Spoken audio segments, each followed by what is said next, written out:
Nga Shkodra, presidenti i Konfederatës së Sindikatave të Pavarura të Shqipërisë, Kol Nikolli, ka paralajmëruar protesta nëse Ministria e Arsimit nuk bashkëpunon për reformat në arsim. Ai ka kundërshtuar testimin e mësuesve, duke i cilësuar si portale falso dhe me qëllim penalizimin e tyre. Ne pari na shqetëson indiferenca dhe mungesa e qeverisë për të bashkëpunuar,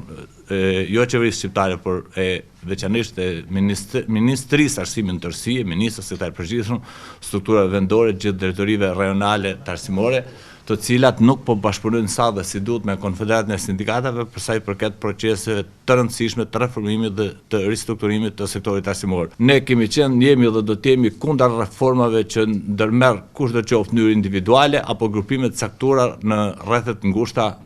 shoqërore apo dhe profesionale politike. Ne kemi kërkuar dhe do të kërkojmë vazhdimisht që të bashkëpunohet me arsimtarët, reforma të jetë e hapur, bashkëpunohet me Konfederatën e Sindikatave të Shqipërisë, me Federatën e Arsimit, me sindikatat e Konfederatës së Sindikatave të arsimtarëve, për sa i përket problemit të reformimit dhe ristrukturimit të sistemit arsimor dhe konkretisht për sa i përket problemit të testimit. Jemi të gatshëm që të mbledhim mësues nga gjithë Shqipëria dhe të protestojmë përpara Ministrisë së Arsimit derisa këto probleme të zgjidhen. Ne sot do të drejtohemi pranë zyrës prokurisë në Shkodër dhe jemi drejtuar gjykatës administrative në Tiranë që presim që veprimet të tilla ti ndërpresim në mënyrë ligjore, por nëse kjo nuk do të mundur, ne jemi të gatshëm të tregojmë muskujt përpara Ministrisë së Arsimit,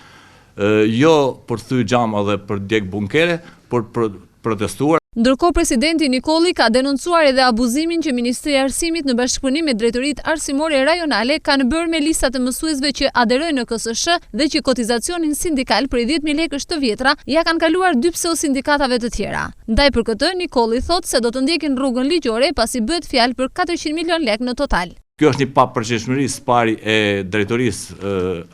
rajonale arsimore këtu, e cila tërësisht në veprim antiligjor, tërësisht në veprim kundërshtim me kodin e punës dhe ma pseudo kontratën e nënshkruar kolektive, kanë vepruar duke gjobitur ose penalizuar mësuesit me 10 apo 12.000 lekë të vjetra. Fatkeqësisht këto janë vazhduar me listat si listat e votimit. Kanë marrë disa lista, nuk e di se si i kanë gjetë, a i kanë bua si kanë bua dhe ato, po me sa kemi informacion, ata thjesht kanë përdor ose kanë keq përdor dokumentat antarësisë të dorëzuar në mënyrë ligjore nga Konfederata e Sindikatave e Shkodrës, pranë kësaj drejtorie, dhe i ka tjetërsuar duke vepruar siç kanë vepruar. Ne kemi marrë dokumenta nga thesari që për çdo vit të 2 sindikata që udhëhiqen nga 2 personë janë në përbërje dhe strukturën e tyre vetëm 2 individ, marrin nga Ministria e Arsimit 400 milion lekë të vjetra.